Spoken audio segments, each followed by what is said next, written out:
Hi, in this maths video we'll be looking at question 81, which says given a binomial variable has a mean of 12 and a standard deviation of square root 8, we want to be able to find the value of p, the probability of success, and n, the number of trials. So hopefully you remember all of the binomial mean and binomial standard deviation formulae. I've got the actual general forms up the top here. We can see that NP is obviously mu when we're talking about binomial distributions, and the square root of NP1 minus P is a standard deviation. You've probably also seen this perhaps as NPQ, where Q is the actual probability of failure.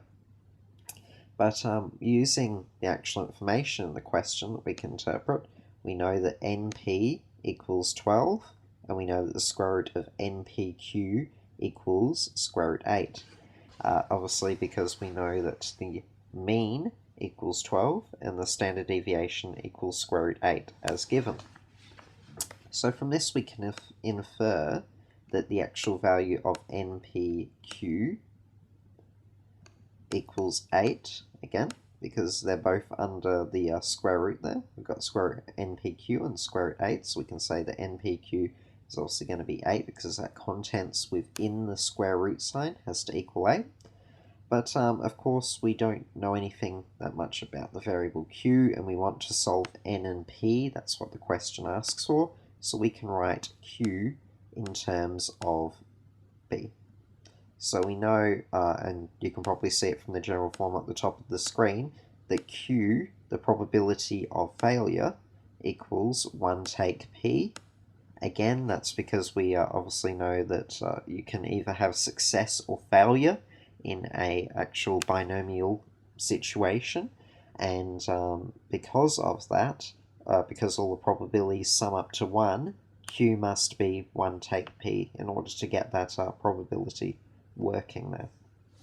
So we know that NP multiplied by 1 take P must obviously equal 8. So what we can do is we can actually substitute in NP, because we know what NP is in terms of the mean of the binomial distribution. So we get 12 lots of 1 take P equals 8. And again here what we end up with is we end up with 12 take 12p. Again, I'm just using expansion laws there, where I expand the bracket by the coefficient, equals 8. And therefore what we end up with is we end up with negative 12p equals 8 take 12. And if we evaluate that, we obviously know, okay, that 8 take 12 is going to be equal to negative 4. And because we've got negative 12p equals negative 4, we can say that 12p equals 4. Just multiply both sides by negative 1. So we end up with 12p equals 4.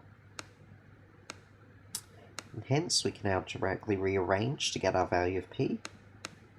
So therefore, we know that p equals 4 on 12, and we can obviously simplify that down, and we can get, of course, 1/3 when we divide both of them by 4. So we've got our value of p, and that's the first value. Again, because we're looking at the probability of successes as being the first key piece of information we need, the value of p, we can now find the value of n in the actual mean formula there, because we know that the mean equals 12 and we need to find the number of trials. So in order to do this, we use the actual knowledge we got from finding p there, the probability of success, and we know that np equals 12, and therefore what we can say is that n lots of 1/3